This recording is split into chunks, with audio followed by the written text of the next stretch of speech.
అవినీతి రహితంగా పనిచేస్తూ ఉన్నాం కాబట్టి ఇంత ప్రగతి రాగలుగుతారు. ఒక వాతావరణం బిల్డ్ అయితే ఈ ప్రగతి వస్తుంది.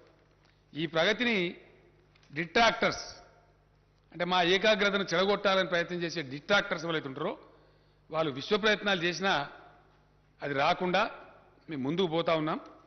ఖచ్చితంగా అదేవిధంగా ముందుకు పోతాం అధ్యక్ష, అందులో అనుమానం కూడా లేదు. ఇవాళ నిరుద్యోగ యువత పాపం పిల్లలు నిరుద్యోగ యువకుల తల్లిదండ్రులు బయట ఎదురు చూస్తూ ఉన్నారు. హౌస్ ఉంది కాబట్టి as a matter of respect to the house, సాంప్రదాయాలు తెలిసిన వాళ్ళం కాబట్టి మర్యాద కాబట్టి నేను వనపర్తిలో చాలా పెద్ద సంఖ్యలో వచ్చిన అధ్యక్ష జనం, చాలా పెద్ద బహిరంగ సభ అక్కడ చెప్పి ఉంటాను నేను. కానీ సభ కొలువు తీరున్నది కాబట్టి ఒక పాలసీ డెసిషన్ సభలో చెప్పాలి కాబట్టి నేను అక్కడ చెప్పలేదు. పిల్లలు చూస్తారు కదా అనే ఉద్దేశంతో 10 గంటలకు టీవీ కార్డు ఉండినా రేపు ప్రకటన చేస్తామని చెప్పినాం, అంతే కదా అధ్యక్ష. నేను చాలా సంతోషంగా ప్రకటిస్తా ఉన్నా, రేపు రాబోయే రోజులలో షెడ్యూల్ 9, షెడ్యూల్ 10 కూడా పరిష్కారం అయితే, అంటే వివిధ ప్రభుత్వ రంగ సంస్థల అధ్యక్ష తమకు తెలియంది కాదు, దాదాపు 40-50 ఉంటాయి. ఆ వివాదం కూడా ఈ ఆంధ్రతో పరిష్కారం అయిపోతే అక్కడ కూడా అవకాశాలు ఏర్పడతాయి. ఇక మన అనుకూలంగా మన తెలంగాణ కాంటెక్స్ట్లో మనం కొన్ని పాతే తీసేస్తాం కావచ్చు, కొన్ని కొత్త కార్పొరేషన్లు పెట్టుకోవడం కావచ్చు, అక్కడ కూడా అవకాశాలు వస్తాయి. అవి మళ్ళీ రావచ్చు 10,000, 20,000 ఎన్ని స్థానం వస్తాయి.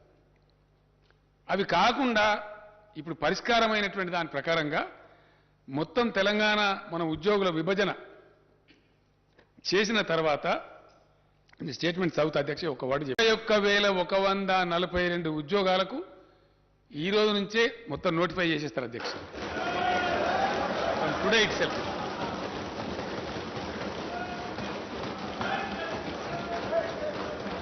ఇందులో అధ్యక్ష, ఇందులో నేను స్టేట్మెంట్ చదివే ముందు ఒక విషయం చెప్పాల్సిన అక్కడ బాధ్యత నా మీద ఉంటుంది. ఇందులో అధ్యక్ష గతంలో హైకోర్టు పోయి ఏవైతే కాంట్రాక్టు ఉద్యోగస్తుల పొట్టలు నింపాలని మానవీయ కోణంలో మేము రెగ్యులరైజేషన్ ప్రతిపాదించినామో అవి 11,103 మంది ఉన్నారు అధ్యక్ష పిల్లలు. ఇక వాళ్ళ ఏజ్ అయిపోతా ఉంది పాపం, వాళ్ళకి ఏదో ఉద్యోగం కదా పర్మనెంట్గా ఆపోతుందని ఆస్తితో జాయిన్ అయినారు, సర్వీస్ పాపం ఏజ్ అయిపోతా ఉంది. వాళ్ళు మొదలేస్తే ఇప్పుడు పాపం వాళ్ళు బదారణ పడతారు, అర్ధాకలతో పనిచేస్తున్నారు. వాళ్ళు ఊరికి కోరుతున్నారు. మొన్ననే హైకోర్టు కూడా పర్మిషన్ ఇచ్చింది అధ్యక్ష, గత డిసెంబర్లోనే. ఈ వివాదం అయిపోతే చేద్దాం అనుకున్నాం. ఈరోజు నేను అధికారికంగా ప్రకటిస్తా ఉన్నా, ఇందులో 11,103 కాంట్రాక్టు ఉద్యోగులందరినీ కూడా రెగ్యులరైజ్ చేస్తా ఉన్నాం అధ్యక్ష.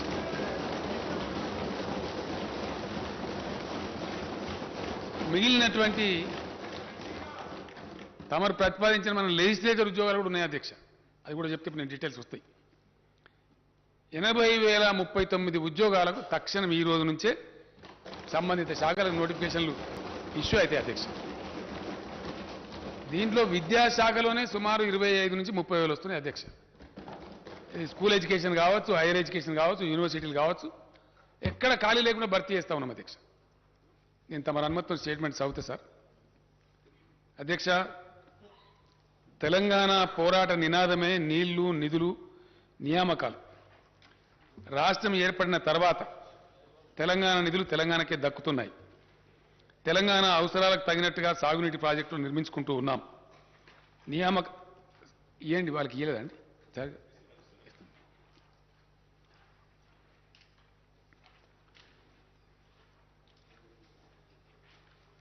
సాగునీటి ప్రాజెక్టులు నిర్మించుకుంటూ ఉన్నాం.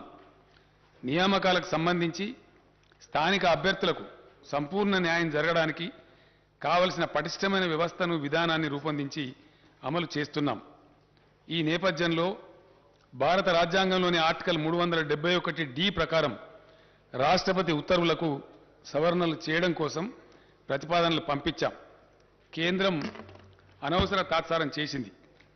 దీంతో నేనే స్వయంగా అనేక మార్లు ఢిల్లీకి వెళ్ళి గౌరవ ప్రధానమంత్రి గారిని, గౌరవ రాష్ట్రపతి గారిని కలిసి దీనికి ఉన్న ప్రాముఖ్యతను వివరించారు. దీనికోసమని ప్రత్యేకంగా అధికారుల బృందాన్ని ఢిల్లీలో పెట్టి ప్రభుత్వం నిరంతర ప్రయత్నం చేసింది. రాష్ట్ర ప్రభుత్వం చేసిన ప్రయత్నాల ఫలితంగా రాష్ట్రపతి ఉత్తర్వుల సవరణ సాధ్యమైంది. ఇది తెలంగాణ ప్రజల చిరకాల ఆకాంక్షను నెరవేర్చిన చరిత్రాత్మకమైనటువంటి విజయం. తెలంగాణ ప్రభుత్వం కృషి వల్ల ఇక నుంచి ప్రభుత్వ ఉద్యోగాలలో అత్యంత దిగువ స్థాయి క్యాడర్ నుంచి ఉన్నత స్థాయి క్యాడర్ దాకా, అంటే అటెండర్ నుంచి ఆర్డీఓ దాకా స్థానిక అభ్యర్థులకు 95% రిజర్వేషన్ అమలవుతుందని తెలియజేయడానికి నేను సంతోషిస్తూ ఉన్నాను. దేశంలో స్థానికులకు ప్రభుత్వ ఉద్యోగ నియామకాల్లో 95% రిజర్వేషన్ సాధించిన ఒకే ఒక్క రాష్ట్రం తెలంగాణ రాష్ట్రం అధ్యక్ష. అర్ధ శతాబ్దం పాటు తెలంగాణకు జరిగిన అన్యాయ పరంపరను టీఆర్ఎస్ ప్రభుత్వం అంతం చేయగలిగింది అని చెప్పడానికి నేను గర్విస్తా ఉన్నాను. కొత్తగా సాధించుకున్న రాష్ట్రపతి ఉత్తర్వుల మేరకు స్థానిక అభ్యర్థులకు రిజర్వేషన్ శాతం పెరగటమే కాకుండా స్థానిక రిజర్వేషన్ పరిధిలోకి వచ్చే పోస్టుల సంఖ్య కూడా గణనీయంగా పెరిగింది. గత ఉత్తర్వుల ప్రకారం RDO, DSP, CTO, RTO, district registrar, excise superintendent తదితర గ్రూప్ 1 ఉద్యోగాలకు లోకల్ రిజర్వేషన్ వర్తించేది కాదు. కానీ ఇప్పుడు ఇవన్నీ కూడా లోకల్ రిజర్వేషన్ల పరిధిలోకి తీసుకొచ్చాం. గతంలో ఉన్న రాష్ట్రపతి ఉత్తర్వుల ప్రకారం 60 నుంచి 80% వరకు మాత్రమే లోకల్ రిజర్వేషన్ పరిధి ఉండేది. ఇప్పుడు అన్ని పోస్టులకు 95% లోకల్ రిజర్వేషన్ వర్తిస్తుంది అధ్యక్ష. స్థానిక అభ్యర్థులు తమ స్వంత జిల్లా, స్వంత జోన్, మల్టీ జోన్లలో 95% రిజర్వేషన్ సౌకర్యాన్ని కలిగి ఉండడమే కాక ఇతర జిల్లాలు, జోన్లు, మల్టీ జోన్లలో 5% ఓపెన్ కోటాకు ఉద్యోగాలకు పోటీ పడవచ్చు. స్థానిక అభ్యర్థులు తమ జిల్లాలో జిల్లా క్యాడర్ పోస్టులకు, తమ జోన్లోని జోనల్ క్యాడర్ పోస్టులకు అర్హత కలిగి ఉంటారు. నిరుద్యోగ యువత ఆయా ఉద్యోగాలకు పోటీ పడటానికి గతం కన్నా ఎక్కువ అవకాశాలు లభిస్తాయని తెలియజేస్తున్నాను. 7 జోన్లు, 33 జిల్లాల వారీగా ఉద్యోగ నియామకాలు చేపట్టడం వల్ల రాష్ట్రంలోని మారుమూల ప్రాంతాల్లో ఉద్యోగ ఖాళీలు, సిబ్బంది కొరత వంటి సమస్యలు తీరుతాయి. కొత్త రాష్ట్రం ఆవిర్భావం అనేది భౌగోళిక విభజనతో పాటు ఉద్యోగులు, ఆస్తుల విభజనతో కూడుకున్న ప్రక్రియ. ప్రభుత్వ సంస్థలు మాత్రమే కాక ఆంధ్రప్రదేశ్ పునర్వ్యవస్థీకరణ చట్టంలోని 9, 10 షెడ్యూళ్ల కింద పేర్కొన్న ప్రభుత్వ పరిధిలోని వివిధ వాణిజ్య సంస్థలు, ఇతర సంస్థలకు చెందిన ఆస్తులు, ఉద్యోగాల విభజన కూడా ముడిపడి ఉంది. అయితే ఈ ప్రక్రియకు కేంద్ర ప్రభుత్వం ఆదేశాలతో సంబంధం ఉంది. ఆంధ్రప్రదేశ్ రాష్ట్రం సృష్టిస్తున్న అర్ధరహిత వివాదాలు, కాలికేస్తే మెడకు, మెడకేస్తే కాలికి వేసినట్టుండే దుర్మార్గ వైఖరి, దీనికి తోడు కేంద్ర ప్రభుత్వ బాధ్యత రాహిత్యం, నిర్లిప్తత వల్ల ఈ ప్రక్రియ ఇప్పటికీ ఇంకా పూర్తి కాలేదు. తెలంగాణ ప్రభుత్వం ఏర్పడిన తర్వాత తెలంగాణ కేంద్రంగా ప్రణాళికలను, విధానాలను రూపొందించుకున్నాం. తెలంగాణ అవసరాలకు తగిన విధంగా పరిపాలన సంస్కరణలను అమల్లోకి తెచ్చాం. వివిధ శాఖలను పునర్వ్యవస్థీకరణ చేసి బలోపేతం చేసే దిశగా చర్యలు తీసుకున్నాం. సాగునీరు, వ్యవసాయం, విద్య, వైద్యం, ఆరోగ్యం, గ్రామీణ ప్రాంతాల్లో నీటి సరఫరా, పంచాయతీరాజ్ వంటి కీలకమైన శాఖలను తెలంగాణ దృక్పథంతో కొత్తగా తీర్చిదిద్దుకున్నాం. తెలంగాణ ప్రభుత్వ పరిపాలన సజావుగా సాగడం కోసం అవసరమైన 1,12,307 కొత్త పోస్టులను మంజూరు చేసింది. దీంతో పాటు రాష్ట్రంలో ఖాళీగా ఉన్న పోస్టులను గుర్తించి మొత్తం 1,56,254 పోస్టులు భర్తీ చేయాలని నిర్ణయించి ఇప్పటి వరకు 1,33,942 పోస్టులను భర్తీ చేసింది. మిగిలిన పోస్టుల భర్తీ ప్రక్రియ కొనసాగుతూ ఉన్నది. కొత్తగా ఏర్పడిన మల్టీ జోన్ల వివరాలు ఈ కింది విధంగా ఉన్నాయి. జోన్ 1 కాళేశ్వరం జోన్ అధ్యక్ష, ఆసిఫాబాద్, అంటే ఇందులో ఉన్న జిల్లాల పేర్లు నేను చెప్తా ఉన్నా అధ్యక్ష. ఆసిఫాబాద్, కుమ్రం భీం, మంచిర్యాల, పెద్దపల్లి, జయశంకర్, భూపాలపల్లి, ములుగు జిల్లాలు జోన్ కాళేశ్వరంలో జోన్ 1లో ఉన్నాయి అధ్యక్ష. బాసర జోన్, జోన్ 2, ఆదిలాబాద్, నిర్మల్, నిజామాబాద్, జగిత్యాల జిల్లాలు ఈ బాసర జోన్లో ఉన్నాయి అధ్యక్ష. అదేవిధంగా వేములవాడ రాజన్న జోన్, కరీంనగర్, రాజన్న సిరిసిల్ల, సిద్దిపేట, మెదక్, కామారెడ్డి జిల్లాలు రాజన్న జోన్లో ఉన్నాయి అధ్యక్ష. భద్రాద్రి జోన్, కొత్తగూడెం భద్రాద్రి, ఖమ్మం, మహబూబాబాద్, వరంగల్, హన్మకొండ జిల్లాలు ఈ భద్రాద్రి జోన్లో ఉన్నాయి అధ్యక్ష. అదేవిధంగా జోన్ 5 యాదాద్రి జోన్, సూర్యాపేట, నల్లగొండ, యాదాద్రి భువనగిరి, జనగాం జిల్లాలు యాదాద్రి జోన్లో ఉన్నాయి అధ్యక్ష. చారిత్రాత్మక చార్మినార్ జోన్, చార్మినార్ జోన్లో మేడ్చల్, మల్కాజిగిరి, హైదరాబాద్, రంగారెడ్డి, సంగారెడ్డి, వికారాబాద్ జిల్లాలు ఇందులో అంతర్భాగంగా ఉన్నాయి అధ్యక్ష.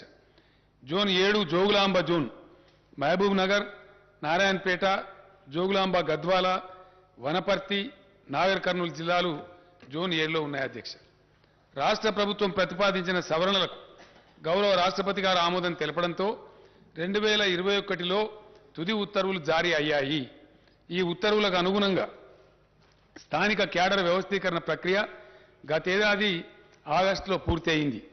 పలు ఉద్యోగ సంఘాలతో చర్చల తర్వాత ప్రస్తుత ఉద్యోగులను కొత్త స్థానిక క్యాడర్ల కింద కేటాయించే ప్రక్రియను గతేడాది డిసెంబర్లో ప్రభుత్వం పూర్తి చేసింది. దీంతో ప్రతి జిల్లా, జోనల్, మల్టీ జోనల్ కొత్త స్థానిక క్యాడర్లలో నేరుగా భర్తీ చేయాల్సిన ఖాళీల వివరాలపై స్పష్టత వచ్చింది. ఖాళీల భర్తీ గురించి నోటిఫికేషన్లు జారీ చేయడానికి మార్గం సుగమమైంది. ఉమ్మడి రాష్ట్రం నుంచి తెలంగాణకు కాంట్రాక్టు ఉద్యోగులు వారసత్వంగా లభించారు. ప్రభుత్వ రంగంలో ఇంత పెద్ద సంఖ్యలో కాంట్రాక్టు ఉద్యోగులు ఉండటం సబబు కాదని తెలంగాణ ప్రభుత్వం భావించింది. ఈ నేపథ్యంలోనే రాష్ట్రం ఏర్పాటైన కొత్తలోనే 2014 జూన్ 2 నాటికి కాంట్రాక్టు ఉద్యోగులుగా పనిచేస్తున్న వారిని మానవీయ దృక్పథంతో ప్రభుత్వం రెగ్యులర్ చేయాలని నిర్ణయించింది. అయితే కొన్ని రాజకీయ పార్టీలు సంకుచిత మనస్తత్వంతో కోర్టులు కేసులు వేసిన నేపథ్యంలో హైకోర్టు జారీ చేసిన తాత్కాలిక ఉత్తర్వుల కారణంగా ఈ ప్రక్రియ మధ్యలో నిలిచిపోయింది. ప్రభుత్వం పట్టువిడవకుండా న్యాయ పోరాటం చేసింది. ప్రభుత్వ పోరాటం ఫలితంగా గతేడాది డిసెంబర్ 7న సంబంధిత రిట్ పిటిషన్లను కొట్టేస్తూ హైకోర్టు ఆదేశాలను వెలువరించింది. అవరోధాలన్నీ తొలగిపోయిన నేపథ్యంలో కాంట్రాక్టు ఉద్యోగుల సేవలను ప్రభుత్వం క్రమబద్ధీకరిస్తున్నది. అధ్యక్ష, ఇకపై రాష్ట్రంలో కాంట్రాక్టు పద్ధతిలో ఉద్యోగ నియామకాలు ఉండవు అని నేను స్పష్టంగా తెలియజేస్తూ ఉన్నాను. యూనివర్సిటీల్లో 2020 బోధన పోస్టులను, 2774 బోధనేతర పోస్టులను భర్తీ చేయాలని ప్రభుత్వం ప్రతిపాదించింది. దీంతో మొత్తం ప్రత్యక్ష నియామక ఖాళీలు 91,142గా ఉన్నాయని తేలింది. కాంట్రాక్టు ఉద్యోగుల రెగ్యులరైజేషన్ పోగా రాష్ట్రంలో నేరుగా నియామకం చేయాల్సిన ఖాళీల సంఖ్య 80,039గా ఉన్నట్టు తేలింది. ఈ పోస్టుల భర్తీని వెంటనే చేపట్టాలని ప్రభుత్వం నిర్ణయించిందనే శుభవార్తను రాష్ట్ర నిరుద్యోగ యువతకు నేను తెలియజేయడానికి సంతోషిస్తా ఉన్నాను. అధ్యక్ష, ఈ భర్తీ ప్రక్రియ వల్ల ఏటా సుమారు 7,000 కోట్ల రూపాయల అదనపు భారం రాష్ట్ర ఖజానాపై పడుతుంది. అయినా కూడా ప్రభుత్వం ఈ సాహసోపేత నిర్ణయాన్ని తీసుకుందని నేను తెలియజేస్తున్నాను. ఇక నుంచి అధ్యక్ష, ప్రభుత్వ ఉద్యోగంలో ఉండేటువంటి ఖాళీలు, వీటి మీద రకరకాల అపోహలు, ఇష్టం వచ్చిన స్టేట్మెంట్లు, ఎవరు పడితే వాళ్ళు ఇవ్వటం అంతా జరుగుతూ ఉంది. అదంతా కూడా తీసివేసి యువకులకు స్పష్టత ఉండడానికి, టోటల్ ట్రాన్స్పరెన్సీ తేవడానికి కొత్త పాలసీ తెస్తా ఉన్నాం. ఇక నుంచి ఖాళీలను ముందే గుర్తించి ప్రతి సంవత్సరం ఉద్యోగాల భర్తీ క్యాలెండర్ను ప్రకటించి పారదర్శకంగా నియామకాలు చేపట్టాలని ప్రభుత్వం నిర్ణయం తీసుకుంది. ఈ మేరకు అన్ని విభాగాలు తమ వద్ద ప్రతి సంవత్సరం ఏర్పడే ఖాళీల వివరాలను సిద్ధం చేస్తాయి. నోటిఫికేషన్ల జారీ కోసం ఆయా నియామక సంస్థలకు సమాచారం ఇస్తాయి. ఉద్యోగార్థులు అన్ని నియామక పరీక్షల్లో పోటీ పడేందుకు వీలుగా మధ్యలో తగిన వ్యవధి ఇస్తూ నోటిఫికేషన్లు విడుదల చేయాలని ప్రభుత్వం నిర్ణయించింది. పోలీస్ శాఖ వంటి యూనిఫామ్ సర్వీసులు మినహా ఇతర ప్రత్యక్ష నియామకాల్లో గరిష్ట వయో పరిమితిని 10 ఏళ్లకు పెంచాలని ప్రభుత్వం నిర్ణయించింది. దీనివల్ల మరింత మంది ఉద్యోగార్థులకు ప్రభుత్వం అవకాశం కల్పిస్తున్నది. ఈ నిర్ణయం వల్ల ఓసీలకు 44 సంవత్సరాలు, ఎస్సీ ఎస్టీ బీసీలకు 49 సంవత్సరాలకు, దివ్యాంగులకు 54 ఏళ్లకు గరిష్ట పరిమితి పెరుగుతుందని నేను సభకు తెలియజేస్తున్నాను. స్థానిక క్యాడర్ విభాగాల వారీగా ఈ పోస్టుల వివరాలు కింది విధంగా ఉన్నాయి. అధ్యక్ష, దీని ద్వారా వచ్చే రిజల్టాంట్ వేకెన్సీస్ గ్రూప్ 1 కేటగిరీ అధ్యక్ష, దానిలో దాదాపు 16 నుంచి 20 వరకు కేటగిరీలు ఉన్నాయి. ఆర్డీఓ, డిఎస్పీ, ఆర్టీఓ, సిటీఓ వగైరా వగైరా ఉంటాయి. అందరికి సభ వారికి తెలిసిందే. అందులో గ్రూప్ 1 కింద 503 పోస్టులను ఇమీడియట్గా నోటిఫై చేస్తా ఉన్నారు. గ్రూప్ 2 కింద 582 పోస్టులను ఇమీడియట్గా నోటిఫై చేస్తారు అధ్యక్ష. గ్రూప్ 3 కింద 1373 పోస్టులు ఉన్నాయి అధ్యక్ష. గ్రూప్ 4 కింద 9168 పోస్టులు ఉన్నాయి అధ్యక్ష. అదేవిధంగా జిల్లాలలో జిల్లా క్యాడర్గా ఉంటాయి అధ్యక్ష. దీనిలో నేను మనవి చేస్తా ఉంది ఏంటంటే గౌరవ సభ్యులకు గతంలో ఈ అవకాశం ఉండేది కాదు అధ్యక్ష. మారుమూల ప్రాంతాల ఉద్యోగాలు కొద్ది తెలివైన వాళ్ళు కొట్టేసేవాళ్ళు.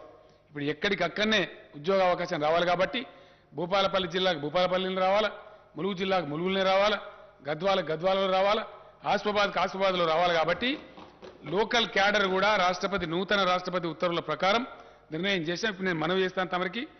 జిల్లా క్యాడర్ పోస్టులు 39,829. ఇవి ఏ జిల్లాకు ఆ జిల్లానే వస్తాయి అధ్యక్ష. నేను వివరాలు చెప్తాను. జోనల్ పోస్టులు ఇందాక నేను చదివినటువంటి 7 జోన్లలో ఉన్నటువంటి పోస్టులు ఆ జోన్ వాళ్ళకి చెందుతాయి. 18,866 ఉద్యోగాలు. మల్టీ జోనల్ పోస్టులు 13,170. విశ్వవిద్యాలయాలు, సచివాలయం, హెచ్ఓడీలు వగైరా కలిపి 8,147 ఉద్యోగాలు. అధ్యక్ష, జిల్లాల వారీగా అంటే ఏ జిల్లాకు ఆ జిల్లాకే తక్షణం లభించే ఉద్యోగాల సంఖ్య ఎక్కడి వాళ్ళకి అక్కడనే వస్తుంది అధ్యక్ష. అక్కడనే నియామక ఉత్తర్వులు ఇస్తారు.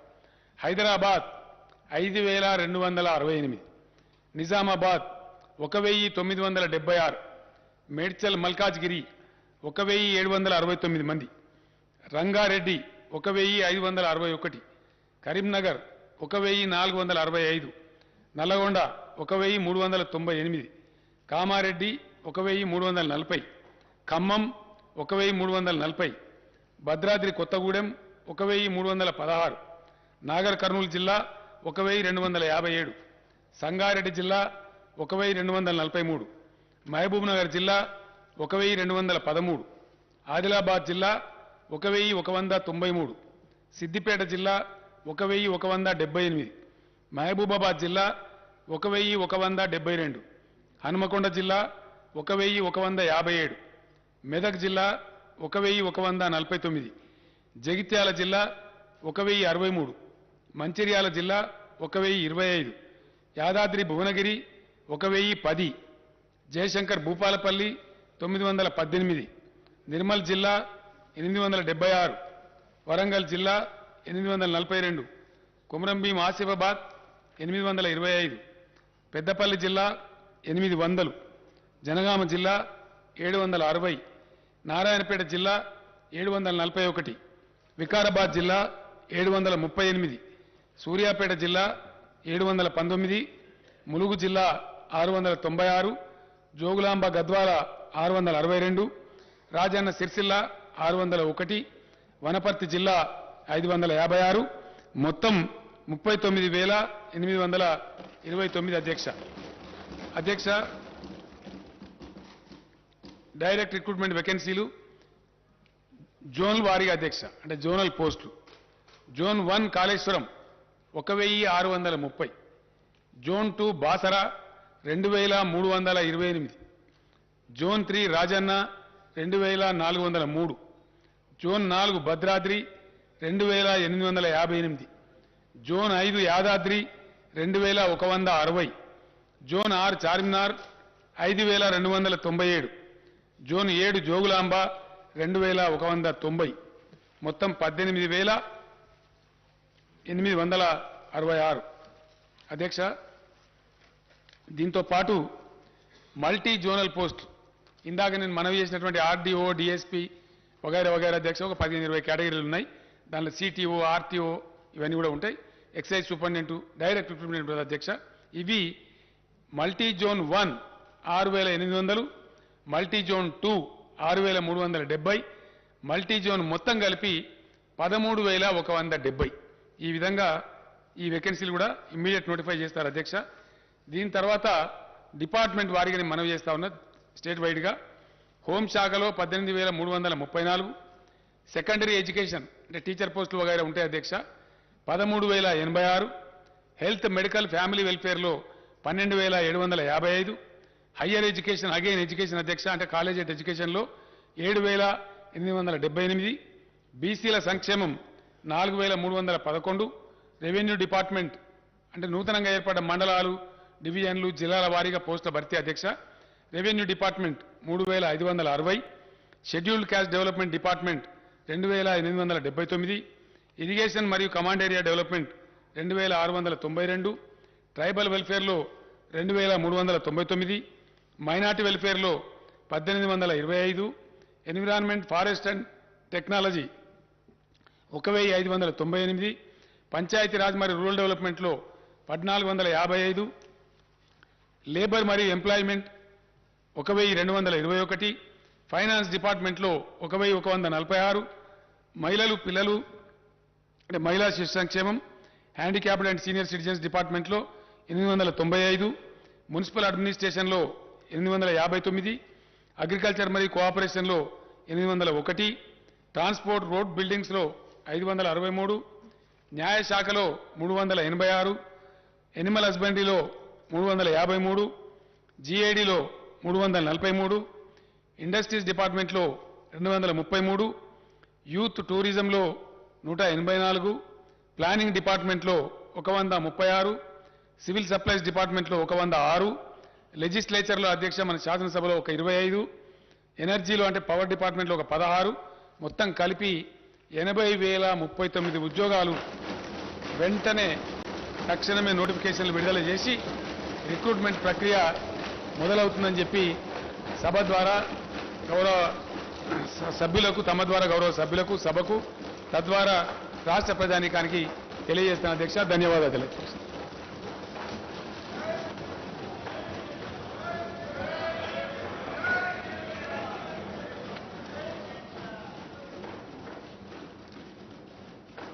There are some announcements. All the papers included in today's agenda are deemed to have been placed and laid on the table of the House.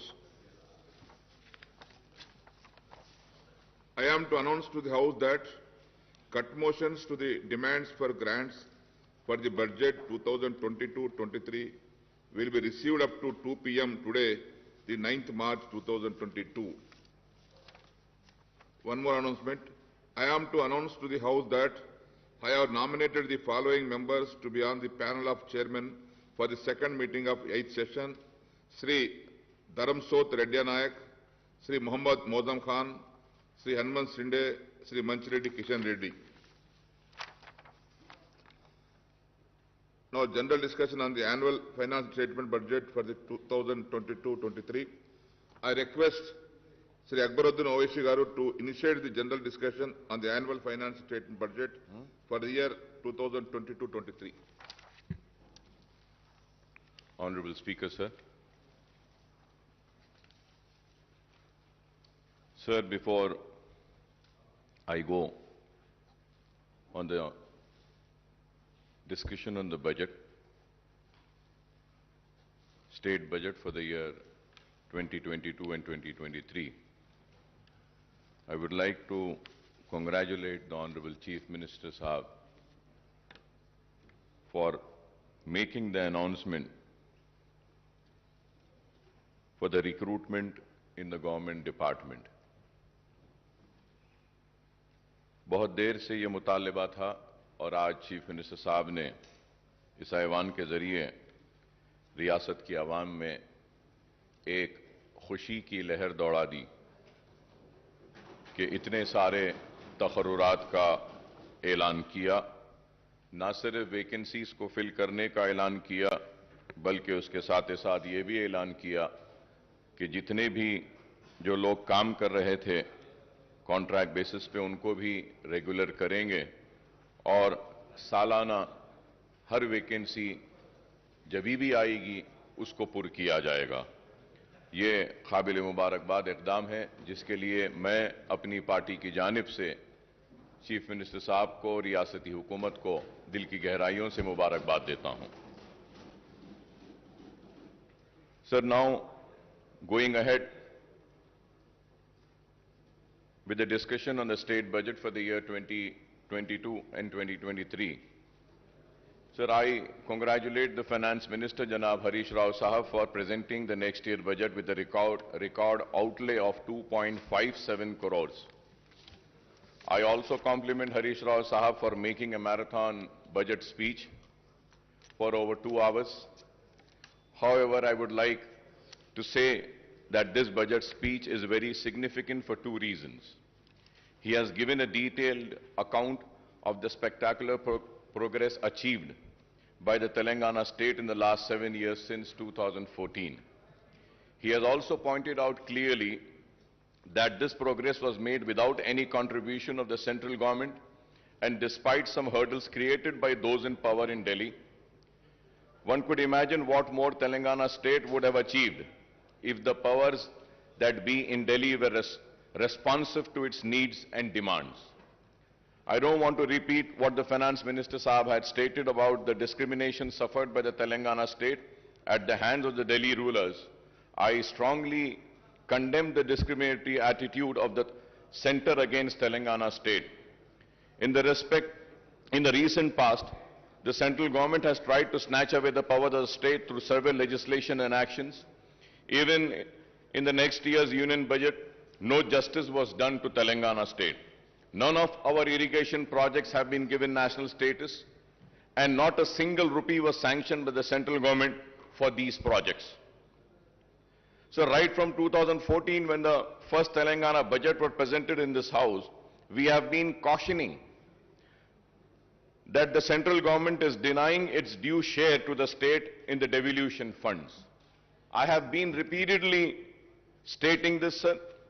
Sir, we have also been cautioning that the 14th and the 15th Finance Commission have not done justice to the state, which requires special assistance for its faster development.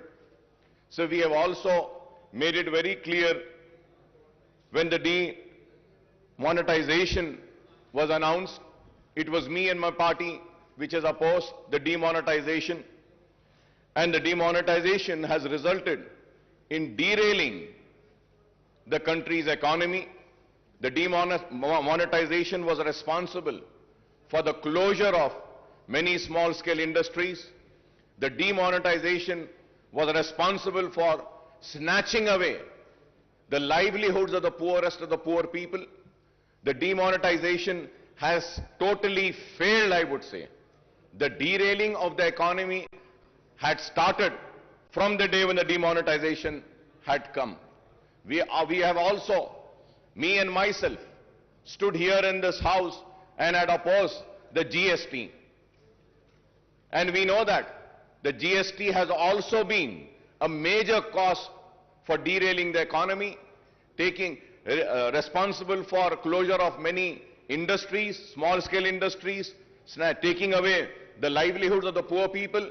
So GST had to be discussed more further without a total discussion and taking into account the real reasons as to why the GST was opposed by my party. We have already spoken about it, but I would say that all these are the reasons why the economy of the country was derailed. All our apprehensions have come true, and we have a situation where the state share of divisible pool of central taxes has decreased and the grant in aid also falling steeply. मैं ये भी बात जरूर कहूंगा कि मजलिस इत्तेहाद अल मुस्लिमीन मुसलसल मरकजी हुकूमत की नाकामियों पर रियासती हुकूमत को बार बार मुतवज्जो कराती रही, बार बार आगाह कराती रही और बोलती रही कि आपकी ये खुरबत रियासत के लिए नुकसानदेह साबित होगी।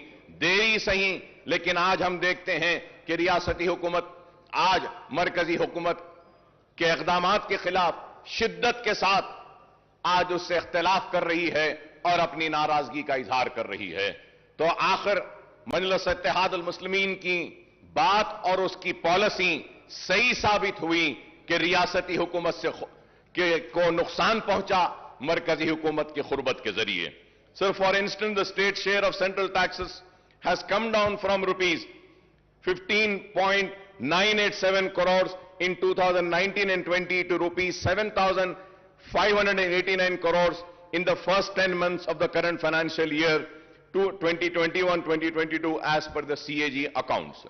Similarly, the grant in aid for the center has decreased from 11,598 crores in 2019 and 20 to rupees 7,303 crores in the first 10 months of 2021 and 2022, sir. Hence, the state's share of central taxes and central grants in aid together total rupees 27,587 crores in 2019 and 20. And this has come down to just rupees 14,892 crores in the 10 months of 2021 and 2022, sir. So the direct consequence of lack of adequate central grants and share in divisible pool is that the state has to depend mainly on the borrowings to finance a big chunk of its revenues and capital expenditures. At the same time, GSDP has more than doubled from 4.51 lakh crores in 2013-14 to rupees 11.55 lakh crores in the year 2021-22, sir. Moreover, the state has recorded positive growth in the last 2 years despite the impact of COVID, even as other states had registered negative growth. It is gratifying to note that Telangana's per capita income has risen from rupees 1.24 lakh in 2014 and 15 to rupees 2.79 lakhs in 2021-22, which is significantly higher than the average national per capita income, sir. Coming to the state budget estimates for the next financial year, the finance minister has projected total revenue and expenditure of rupees 2.57 lakhs crores. The revised estimate for the current year is rupees 2.10 lakh crore as against the budget estimate of rupees 2.30 lakh crore, sir. Honorable Speaker, sir, as per the CAG Telangana accounts, at a glance for the current financial year at the end of January 2022, the total receipts are rupees 1.43 lakh crore and total expenditure is rupees 1.37 lakh crores. The receipts include huge borrowings of rupees 44,366 crores, sir. I must admit that the successive finance ministers of Telangana are incorrigible optimistic. Every time they present the state budget, they come up with a very impressive estimates, but the actual receipts and expenditure indicates a massive shortfall after year. Not only the estimates of the share of central taxes and the grant in aid are on a higher side every time, but the estimate of state-owned taxes revenue and non-tax revenues are projected beyond capacity of the revenue earnings department, sir. Let us take the figures of the current year's budget estimate and the actual for the last 10 months, sir. Sir, if we have to see the figures of the last 10 years, sir, the state-owned revenues are estimated at rupees 98,179 crores, but the actual receipts in 10 months are only 77,789 crores, that is 79% of the estimates. Similarly, the state non-tax revenues are projected at rupees 30,577 crores, but the actual receipts are 5,600 crores, that is 18% of the estimates. The state's own tax and non-tax revenues together were estimated at rupees 1,28,756 crores, but the actual receipt in 10 months amount to rupees 83,389 crores. The state is supposed to earn rupees 45,367 crores to achieve the year's budgeted target of rupees 35,367 crores as per the revised estimate. Honorable Speaker, sir, I don't think that the revenue earnings departments can perform miracles and achieve 10% target before the financial year which closes at March 31st. A direct consequence of the shortfall in revenue received is the huge shortfall in the state expenditure on both welfare schemes and developmental activities, sir.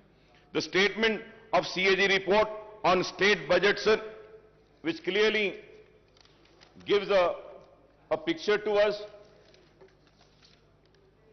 If we have to see, Honorable Speaker, sir,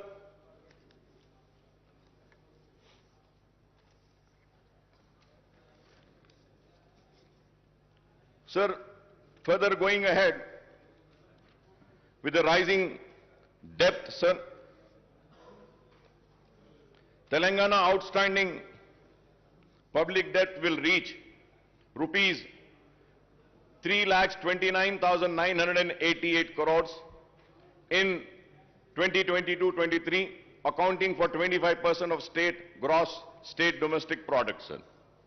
Sir, Honorable Speaker, sir, going further ahead, in the year 2019 and 20, the outstanding public debt stood at rupees 2,05,858 crores.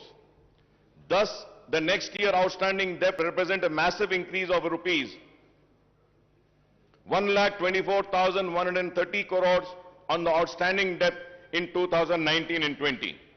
The outstanding debt share of GSDP is set to increase to 25% from 22%, sir. Interest payment on loan will increase from rupees 17,000. This is a very important point, sir. Interest payment on loan will increase from rupees 17,584 crores in 2021-22 to rupees 18,911 crores in 2020 to 2023, and the debt repayment of principal amount will also increase from 6,460 in 2021-22 to rupees 8,336 crores in the year 2022-23. Sir, we may say that raising a loan is acceptable, but it should only be used for capital expenditure. Sir, I may point out that the actual debt component will be much higher than the projected figures. So the loan raised by the various corporations and bodies, including the Greater Hyderabad Municipal Corporation, are not shown in these figures, but these should also be considered outstanding debts because the state government stand guarantees to these loans. The loan amount should be spent on infrastructure project rather than welfare schemes, Honorable Speaker, sir. And I hope that when the Honorable Finance Minister would reply, he would also give me the details of the loans raised by various corporations, sir. Honorable Speaker, sir, as per the CAG report, budget allocated and actual revenues and expenditure, if we have to see, sir, for the financial year 2021, the budget estimate was 2,21,686.54. Then the actuals were 1,42,688. That amounts to 64% only. When we see 2021, the budget estimate was 1,76,393.20. The actuals were 1,45,599.95. The percentage is 82.54. 2019 and 20, 1,37,226.53.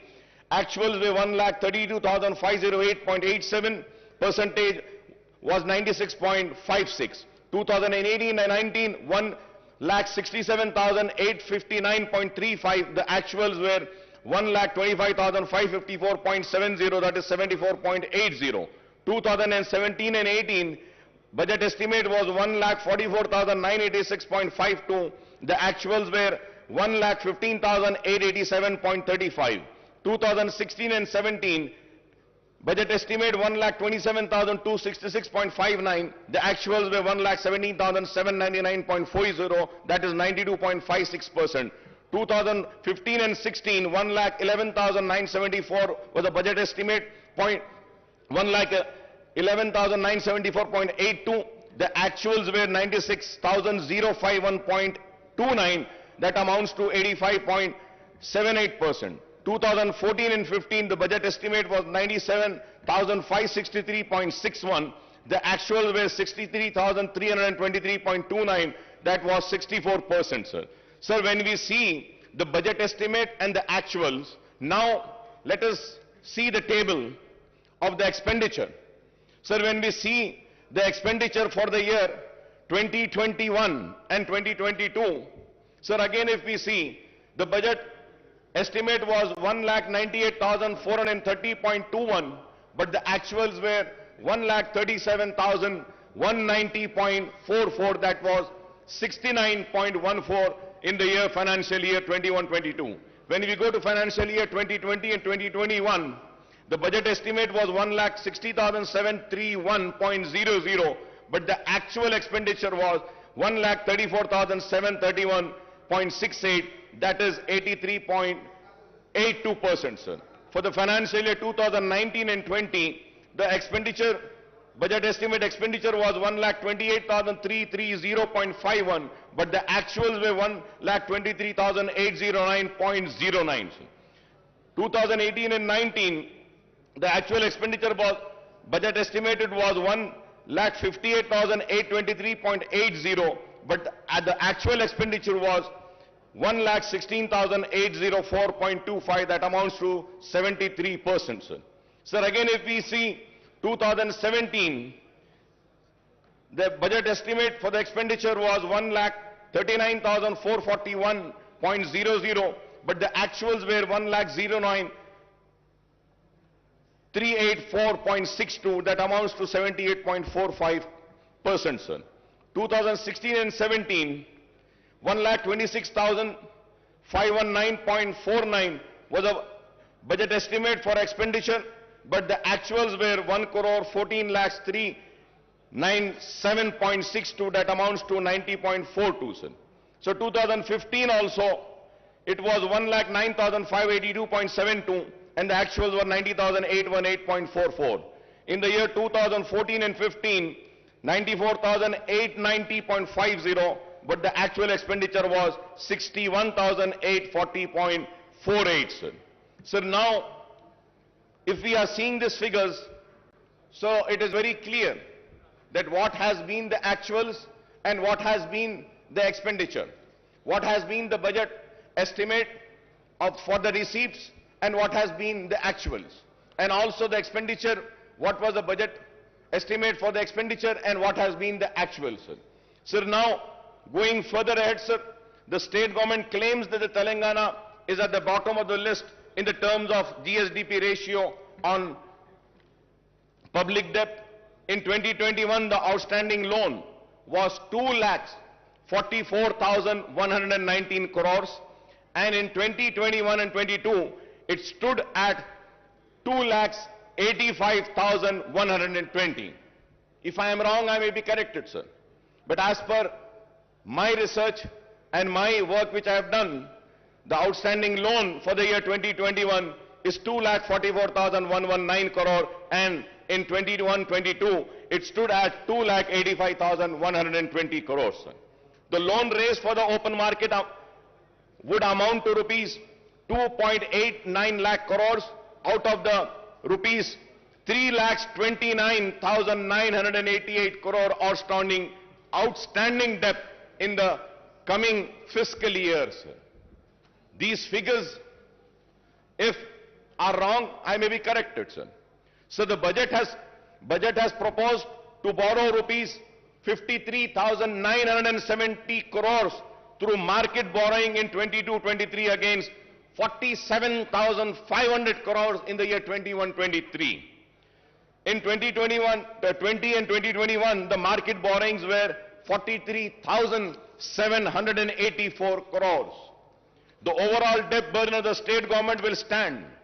The important point, Honorable Speaker, sir, the overall debt burden of the state government will stand at 3,29,988 crores, including market borrowings of rupees 2,89,873 crores loan from the central government, amounting to rupees 7,188 crore loan from autonomous bodies, rupees 13,591 crore special security, small saving and provident fund, etc., rupees 19,336. So this is the state of loans. So I would like to welcome the important announcement made by the Finance Minister Saab in the budget speech. The government has increased the Arogashri reimbursement limit from rupees 2 lakh to 5 lakhs for routine procedures and up to 10 lakhs for transplant. However, Honorable Speaker, sir, the allocation for Arogashri has come down from rupees 720 crores to 605 crores in the next year's budget, sir. Sir, at the same time, Honorable Speaker, sir, I would like to bring across is that the rates which have been fixed by Arogashri are the rates which have been fixed long back, more than 15 years back. The rates were fixed. The rates needs to be revised. The revision of rates are very important. Many private hospitals are not admitting the Arogashri patients. The reason is that the rates are very low. And most important, Honorable Speaker, sir, जब एक बीमार critical condition में आता है, critical care के लिए जब आता है और उसको सीसीयू में अगर ले जाना पड़ता है, Honorable Speaker, sir, the rates of Arogya Shri are only 4,000 rupees. Critical care unit में 4,000 में तो इलाज नहीं हो सकता. Sir, many hospitals in CCUs, they charge 40,000, 50,000, and few hospitals charge 1 lakh rupee a day. And the hospitals which MIM party runs, 2 hospitals we run. Sir, in those hospitals we charge only 11,000. No profit, no loss basis. But still, Arogya Shri is giving only 4,000 rupees. So with this, we cannot treat the poorest of poor patient. So kindly through you, I request the Honorable Health Minister, also the Finance Minister, to kindly look into this and please revise the rates of Arogya Shri, because it's the responsibility of the government to provide good health care and good education to the people. Sir, going further ahead, sir, the diet charges for cancer and TB patients have been increased from rupees 56,000 to rupees 112 and rupees 40 to rupees 80 for other patients, and this is welcome relief, sir. Sir, I may recall that in the previous budget session also I had raised the issue of pending bills of the private hospitals under Arogya Shri, but the issue is yet to be sorted out, and I hope that these issues are being taken care, sir. Sir, I also welcome the announcement that the first women university in the state of Telangana will be established soon. I understand that the University College for Women at Koti, which is an autonomous college under Osmania University, will be upgraded to be a women's university. I may also recall that there are huge numbers of vacancies and professors and associate and assistant professors in all the state universities, including specialized universities, including agriculture, horticulture, veterinary, and technological universities. Sir, there are vacancies of lecturers also in government degree, polytechnic, and junior colleges. There are vacancies of lecturers also in the government degree in polytechnic and junior colleges. I request the government to take an early decision on the issue of raising the retirement age of the university faculty in all state and specialized universities to 65 years on par with the faculty of medical college, sir. Sir, I request the government to decide on the organization to take up the recruitment of the university faculty and the government lecturers, that is whether it should be done by Telangana State Public Service Commission or Telangana State Council for Higher Education, or a new recruitment board to be constituted. Well, now we have announced that we are going to fill up all the vacancies. This is very important, sir. This is very important. I request the government to decide on the organization to take up the recruitment of the university faculty and the government lecturers, that is whether it should be done by Telangana State Public Service Commission or State Council of Higher Education, or a new recruitment board to be constituted, sir. So I repeated this point because it's very important after the announcement made today by the Honorable Chief Minister Saab. Sir, after a gap of 3 years, the government has decided to implement the lowered age limit of Asra pension from 65 years to 57 years. Sir, I may point out that as many as 3.3 lakh applications with the earlier age limit are pending, and 7.80 lakh new applications have been received after reduction in the age limit. So I would like to also say that almost 11.10 lakh applications have to be cleared immediately to disburse the old age pension from new financial year commencing on 1st of April, sir. Sir, in the last 7.5 years, the government has spent 46,650 crores on Asra pension, and the number of beneficiaries have gone up to 38.41, sir. I would like to congratulate the government for this Asra pension, sir. It is very good, sir, that we are doing a wonderful work in Asra pension, and I think it is the only state in the entire country which has given or sanctioned so many applications, sir. So with this, the sanction of pending applications, the number of beneficiaries may reach 50 lakhs, and this may require much higher outlay than the proposed rupees 11,728 crores in the next financial year, sir. Sir, when it is going to go to 50 lakhs, I don't think 11,78,000 crores which has been allocated for the next budget would not be sufficient. This needs to be looked into. Going ahead on the education, sir. Sir, we also have welcomed Mana Uru, Mana Badi and Mana Basti, Mana Badi program launched by Honorable Chief Minister Janab KCR Saab on Monday. The government has taken the initiative to introduce English medium in all the government schools on par with corporate school. Under the Mana Badi scheme, provision of infrastructure in all the government schools will be taken up in phased manner. However, while infrastructure development necessary, what is more important is that the filling up of all teaching, non-teaching posts in the government schools, which has been announced today by the Honorable Chief Minister Saab. And about 26 lakh students are studying and 1 lakh teacher posts are sanctioned in the government schools across the state. Official estimate that there are about 25,000 vacancies, and I hope after the announcement of today, the vacancies, including the Urdu medium vacancies of 530 teachers posts of all types of posts in the school education department, first promotion would be completed in the district level, which are pending for the last 20 years. The remaining posts will be filled through direct recruitment, and but out of the 4,379 posts of headmaster, 1,946 posts are vacant, and I hope after today's announcement, these vacant posts will be filled. In 594 mandals and 528 mandal education officers posts are also sanctioned. Only 20 regular MEOs are working, and remaining 508, that is 95% in charge, are working as MEOs. Sir, we have also made a repeated demand, and once again I would like to come on record and say that about a separate DSC to be conducted for Urdu medium. Sir, we had meetings with the Honorable Education Minister, Madam Sabita Indra Reddy साहिबा के साथ हमारी meetings हुई, लेकिन आज तक भी separate Urdu DSC का हुआ नहीं. डी रिजर्वेशन जो होना है वो भी नहीं हुआ आज तक, और उर्दू मीडियम के स्कूल्स में हमने बहुत सारी बातें रखी थी, वो भी नहीं हुआ.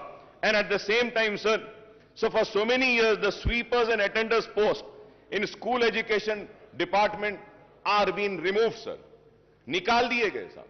आपको हैरत होगी साहब, पूरे रियासत में झाड़ू देने वाले और अटेंडर्स के जो पोस्ट है स्कूल एजुकेशन में वो निकाल दिए गए.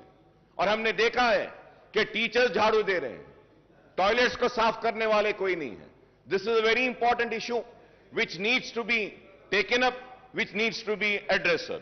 Sir, there are 85 mandal in charge MEOs are looking after one mandal each. One MEO is in charge of 7 mandals. 8 MEOs are in charge of 5 mandals each.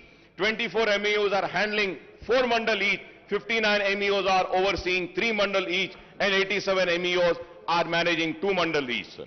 So the state has 33 districts, but the government has not sanctioned the DO post for all the districts.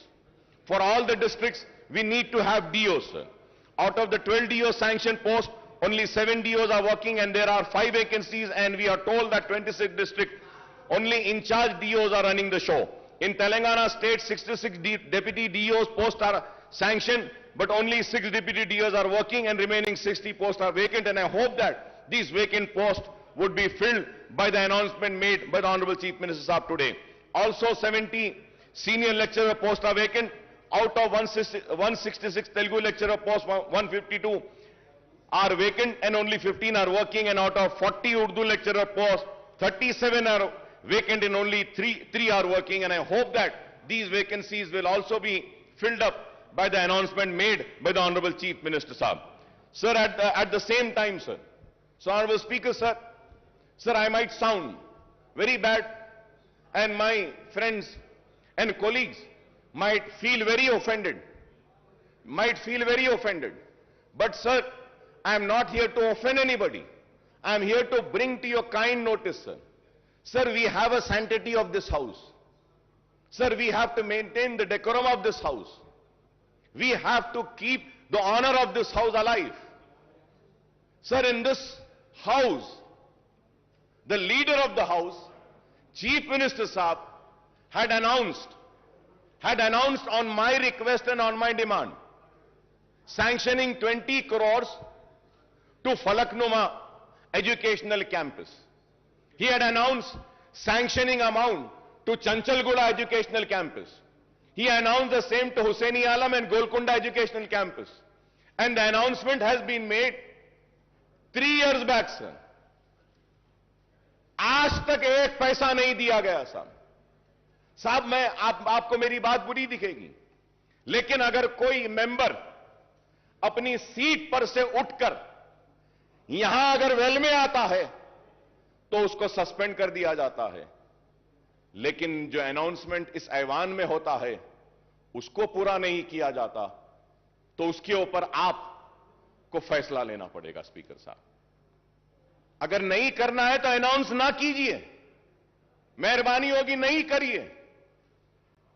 इस ऐवान के लिए कह रहा हूं मैं, इसके वखार के लिए, इसकी इज्जत के लिए कह रहा हूं। अगर इस ऐवान में होने वाले अनाउंसमेंट को पूरा नहीं किया जाता तो फिर यह ऐवान की इज्जत की धज्जियां उड़ाने के बराबर है।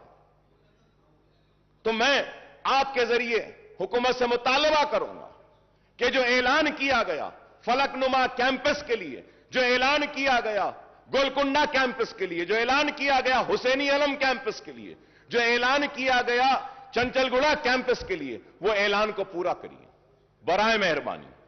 Sir, going to GHMC, sir. So the finance ministers have had recounted the infrastructure development taken up in the GHMC area since 2014, particularly under SRDP, CRMP and SNDP. However, the fact remains that the state government has not provided grants to the GHMC for taking up these work, and hence the GHMC has to go for massive borrowings from the banks and also raising the municipal bond to finance these projects. Sir, the GHMC has raised bonds of 1,000 crores and borrowed 3,900 crores for SRDP work, 1,500 crores for CRMP work, and 858 crores for SNDP work, sir. Some of the SNDP works costing to rupees 225 crores are taken up in the surrounding municipality and municipal corporation with the GHMC borrowing. From 2014 onwards, GHMC is in serious financial crisis as the grant for both the central government and the state government have decreased considerably, and the state government is not even paying property tax of rupees 300 crores per annum on its buildings. जो government के building हैं उसकी property tax के जो 300 करोड़ है वो भी GHMC को नहीं दी जाती. On the other hand, the GHMC is paying 1 crore every day, that is rupees 365 crores per annum for repayment of loan and interest on borrowing. Honorable Speaker, sir, every day the GHMC is paying 1 crore. Sir, at the same time, sir, under the 14th and 15th Finance Commission grant, the central government sanctioned funds amounting to rupees 300 crores and rupees 1,000 crore respectively to the GHMC, but these have not been realized by the state government. With the introduction of TSB pass for building permission, the building permit fees is deposited with the state treasury and the GHMC is not getting this amount. Sir, मैं घर बनाना चाहता हूं, घर बनाने के permission के लिए पैसे भरता हूं, वो पैसे GHMC में नहीं आते हैं सर, वो गवर्नमेंट ट्रेजरी में चले जाते हैं. सर, ये GHMC में घर बन रहा है, परमिशन GHMC दे रही है, तो पैसा तो GHMC को आना चाहिए, लेकिन ऐसे नहीं हो रहा है sir. So the GHMC's own revenues are meant for paying staff salaries and for the maintenance work and for major works and project funds. Projects funds have to be sanctioned with the state government. I want to know how many projects in GHMC are funded by the state government from 2014 onwards, sir. GHMC के जो भी projects हैं, government की तरफ से क्या दिया जा रहा है? Now maintenance and new works in GHMC have come to a halt from July 2021 and onwards, since payments were not made to GHMC contractors. The contractors' dues are rupees 300 crores and the government should release the fund for development of work to GHMC to clear this fund. Most of the 2,000 contractors at GHMC are petty contractors whose livelihood depends on GHMC work. Sir, I also have the statement, sir. Abstract of MAUD department budget for 7 years. For 7 years when we see, sir, Commissioner and Director of Municipal Administration, Hyderabad Metro Water Supply Sewerage Board, the Mission for Elimination of Poverty Municipal Areas, MEPMA, then Amrut Smart City, Musi River Fund Development Limited, Hyderabad Road Development Corporation Limited, Hyderabad Metro Rail. Isme, sir, 11th is Greater Hyderabad Municipal Corporations. So the budget estimate, Honorable Speaker, sir, was 8,920.36 crores. Budget release, 236.11. Only, sir, 236.11. This is for the financial year 2014 and 15 se lekar for the year 2021-22 tak. Last 7.5-8 years में 8,990.36 करोड़ का ऐलान किया, लेकिन budget release 236 crore का हुआ और expenditure. Sir, now we have to see what has been the expenditure. Sir, out of 8,920, 236.11 was released, and the expenditure is how much, sir? Only 2 crore 65 lakhs. 2 crore 65 lakhs. If I am wrong, I may be corrected. If I am wrong, I may be corrected. These are the figures which has been given. So it is very sad, sir. Sir, also, in this house, sir, an announcement was made about the notarized document to be treated as registered document. Ministers की एक committee भी बनाई गई. Sir, आज तक भी कुछ नहीं हुआ, सर. मैं आपके जरिए हुकूमत से फिर से अपील करना चाहता हूं कि नोटराइज्ड डॉक्यूमेंट को रजिस्टर्ड डॉक्यूमेंट ट्रीट करिए. कई लोग परेशान हैं. कई लोग अपनी जमीन बेच नहीं सकते. कई लोग आज घर नहीं बना सकते हैं, खर्च नहीं ले रहे हैं. इस ऐवान में ऐलान किया गया कि नोटराइज डॉक्यूमेंट को रजिस्टर ट्रीट किया जाएगा. मैं उम्मीद करता हूं कि हुकूमत जल्द से जल्द इस पर भी गौर करेगी. Honourable speaker, sir, in the last, और I would say in this session only 5 months earlier, 5 महीने पहले, ये नया सेशन नहीं है, ये तो वही सेशन चल रहा है. तो आज से 5 महीने पहले ये ऐलान किया गया था कि सीसीपी प्रोजेक्ट लिया जाएगा, चार मीनार पेडेस्ट्रियनाइजेशन प्रोजेक्ट. सर, कब से चार मीनार पेडेस्ट्रियनाइजेशन प्रोजेक्ट चल रहा है, सर? कब कंप्लीट होगा? कब खत्म होगा? कब चार मीनार इस्तांबुल बनेगा? ये एक सवाल है. और उसके बाद जवाब में यह बोला गया कि कुली कुतुब शाह के जरिए चार मीनार पेडेस्ट्रियनाइजेशन का प्रोजेक्ट करेंगे. कुली कुतुब शाह के जरिए नए पुल के पास जो ब्रिजेस है वो बनाएंगे. कुली कुतुब शाह को और काम देंगे. सर, कुली कुतुब शाह का जो पहला जितना बजट लास्ट ईयर दिए थे उससे और कम कर दिया गया. आप बजट एलोकेशन कम करेंगे. लास्ट ईयर जितना बजट दिया गया था, that was sufficient enough only for the payment of salaries of Kuli Qutub Shah Urban Development Authority employees. और अब कुछ भी नहीं किया गया. Sir, pending works of nalas and sports and the stadiums are still pending. In my constituency, sir, one stadium work was started 10 years back, sir. It is more than 10 years that it is yet to be completed. Sir, we have spoken about the nalas 5 months earlier when we have the assembly session. That time we spoke about nalas. We spoke about the breach जो शिगाफ आया था तालाबों में, जिसकी वजह से नुकसान हुआ था लोगों को, उसके बारे में बात करें. और हमने कई तजावीज दिए. मैं बड़ी मौजरत के साथ ऑनरेबल स्पीकर साहब कह रहा हूं, मेरे दोस्त काबिल दोस्त को बुरा दिखेगा, खराब दिखेगा मेरे काबिल दोस्त को, केटी रामाराव साहब को, जिनकी मैं बहुत इज्जत करता हूं, एहतराम करता हूं. लेकिन ऑनरेबल स्पीकर साहब, इस ऐवान में कहा गया था कि अकबर साहब हम मीटिंग बुलाते हैं, बैठते हैं. दशहरा गया, दिवाली गई, दिवाली के बाद क्रिसमस गया, न्यू ईयर गई, संक्रांति गया, कब होगी मीटिंग? बुला लीजिए साहब, हम आप साहब, हमारे पास पूरा टाइम है, आप जब बोले जब हम आ जाते हैं आपके पास, जब आप बोले आ जाएंगे। एक मीटिंग उसकी बुला लीजिए। Sir, going to Hyderabad metro rail, sir we welcome the announcement that Hyderabad Metro Rail has been allocated rupees 500 crores in the next in the next year's budget for taking up works on the long pending connectivity to the old city from Mahatma Gandhi bus station Imliban to Falaknuma under corridor 2 of 5.5 kilometers.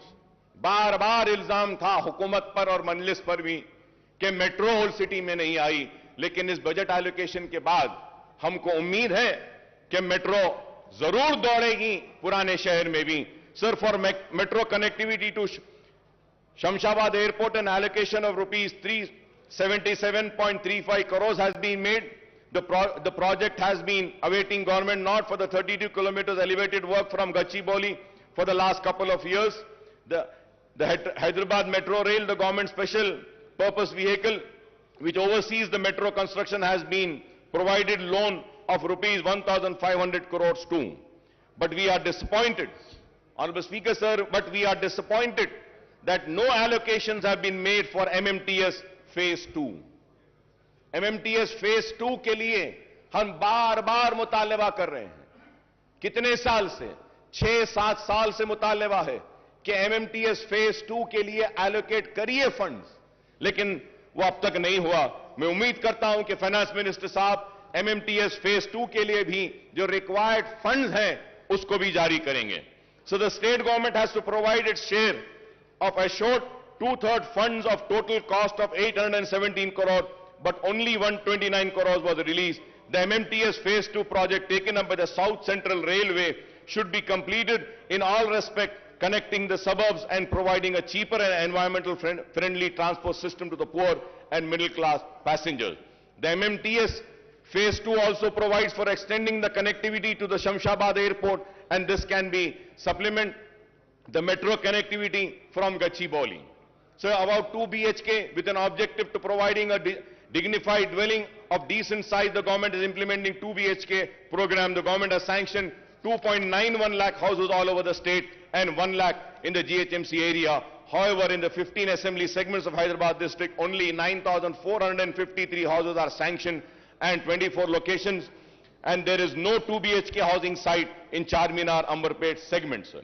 Sir, in the GHMC area, only 4,504 houses have been completed and only 3,136 houses are actually handed over to the beneficiaries, sir.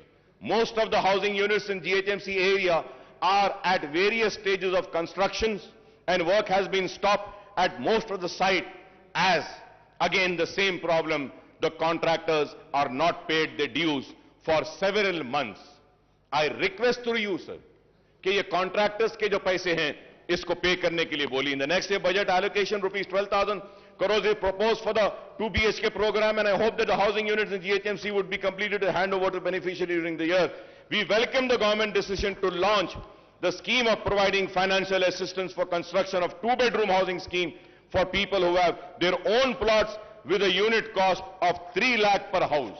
3 lakh रुपये गरीबों को जो जिनका खुद की जमीन है घर बनाने के लिए देने का जो ऐलान किया गया है, हम इसका खैर मुकदम करते हैं. It is better late than never, although the proposed unit cost has been brought down from the previous promise of rupees 5 lakhs rupees. Sir, in the coming financial year, 4 lakh beneficiaries will be provided assistance to construct the houses with a unit cost of 3 lakhs. For each assembly segment, 3,000 houses will be taken up. For providing financial assistance for these 4 lakh beneficiaries, rupees 12,000 crores will be needed. And the question is, where will the funds for the completion of construction of 2 BHK housing units will come from the government, sir? Sir, now going further ahead with the welfare department, sir. Sir, SC welfare, ST welfare, BC welfare and minority welfare, sir. Sir, 2022-23 budget for SC welfare, the revenue with 31,220.91 The capital was 559.50. The total was 31,770.41. And percentage, if we have to see the allocations, taking in account the entire budget of the state, the percentage is 12.36%, sir. Sir, ST welfare, revenue 10,804.88, and capital would be 1,759.91, and the total is 12,564.80. BC welfare, 5,289.83, the capital 407.72, the total is 5,697.55, that is only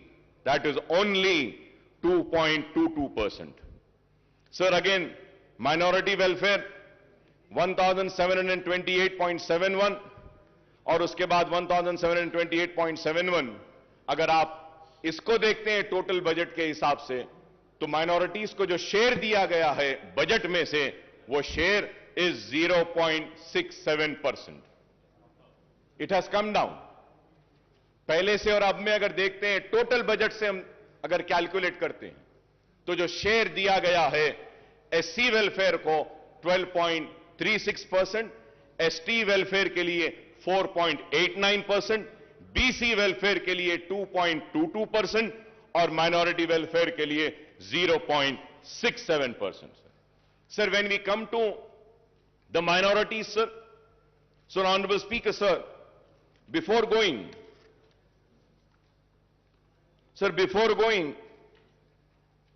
further ahead on minorities, sir, मैं फिर से sir आपकी तवज्जो पे एक बात लाना चाहता हूं सर. आज से 5 महीने पहले चीफ मिनिस्टर साहब ने ऐवान में खड़े होकर पूरी तफसीलात दी थी. यह बुक दिया था और इसमें कहा गया कि माइनॉरिटीज पे क्या स्पेंड हुआ. टोटल 2014, 15, 16, 16, 17, 17, 18, 18, 19, 19, 20, 20, 21 या 21, 22, सारा फिगर टोटल अप टू सितंबर 21, 6,971. और अगर हम सितंबर को माइनस कर देते हैं, सिर्फ 2021 तक लेते हैं, तो ये जो पैसा जो दिया गया है एवरी ईयर 2014, 15, 16, 17, 18, 19, 20 और 21 तक हम ले लेते हैं, 22 नहीं लेते हैं, तो द अमाउंट कम्स टू 6,502.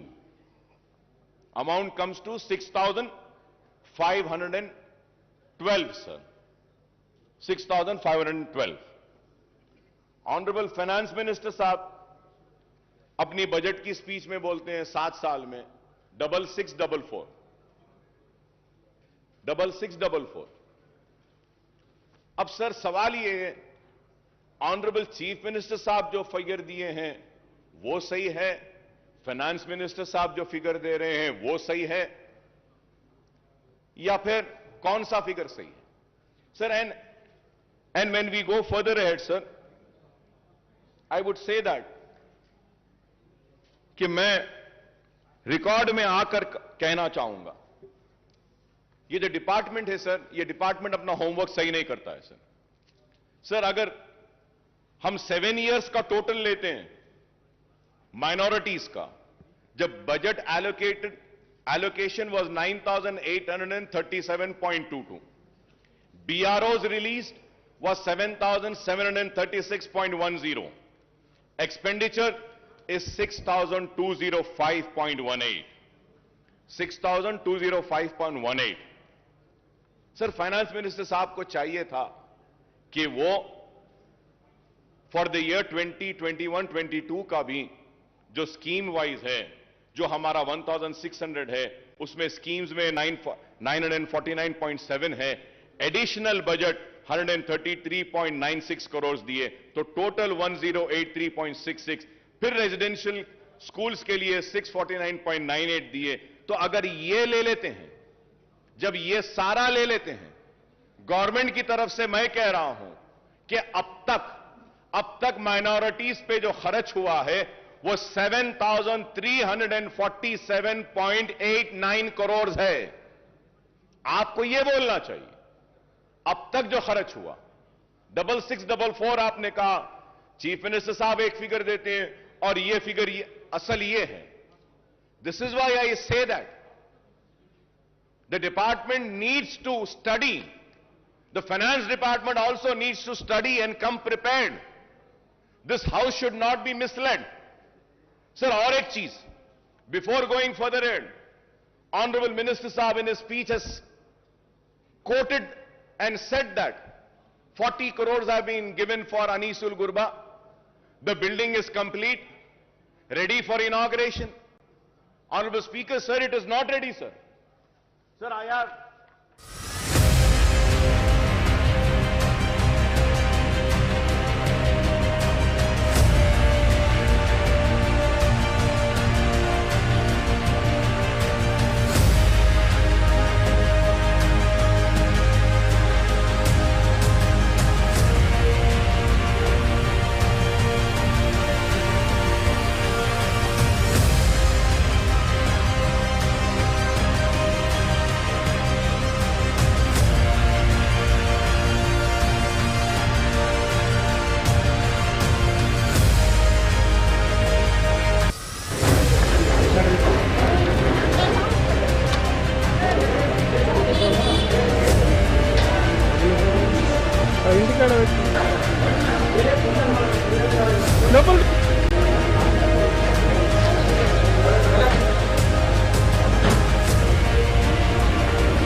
ఏమి కాదు, ఏమవుతుంది, ఏమి కాదు,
ఇది విద్యానగర్ సైడే కదా. మరి విద్యానగర్లో ఒక అది కాలేజ్ కాదు, స్కూల్ కదా ఇది. అదే విద్యానగర్లో ఇంత పిల్లలు ఫుడ్ పాయిజన్ అయిందో, వీళ్ళకి ఏమైందో 9 నుంచి వీళ్ళు పడి ఉంటే అమ్మ న్యూస్ వాళ్ళు తీసుకొచ్చిండ్రు. కానీ వీళ్ళు అసలు టీచర్లా ఎవరో అక్కడ ఉండి స్పందన లేదు అంటే ఎంత ఘోరం నడుస్తుంది. స్కూల్లో ఏం జరుగుతుంది ఏం లేదు. పిల్లలకు టిఫిన్ కూడా సరిగా లేదు. మరి ఇంత జరిగిన ఘోరం కూడా వీళ్ళు చూడాలి అంటే 9 నుంచి 11 అయింది. అసలు వీళ్ళు అమ్మ న్యూస్ వాళ్ళు పాపం పోయి వాళ్ళకు పట్టుకొని వచ్చిండ్రు. కానీ వీళ్ళు ఎవరు లేరు, ఒక్కళ్ళు కూడా లేరు అక్కడ. అసలు ఏం పరిస్థితి ఇది, ఏం జరుగుతున్నది, కొంచెం దీనిపైన చర్యలు తీసుకోవాలని కోరుకుంటున్నాం. ఏమంటారు, మేము పొద్దున టిఫిన్ తిన్నాం సార్. అయితే చట్నీ బాగాలేదు సార్, ఎట్లనో అది పల్లీలు పుట్నాలు మొత్తం ఎట్లనో గలీజ్ అయింది సార్ చట్నీ. మా పీటీ టీచర్ తిన్నైతే వాంటింగ్ చేసుకున్నాయి సార్. బాగా మందికి కడుపు. KGBV rural Adilabad English medium hostel sir. అమ్మ కార్ వచ్చింది సార్, వచ్చినాం సార్.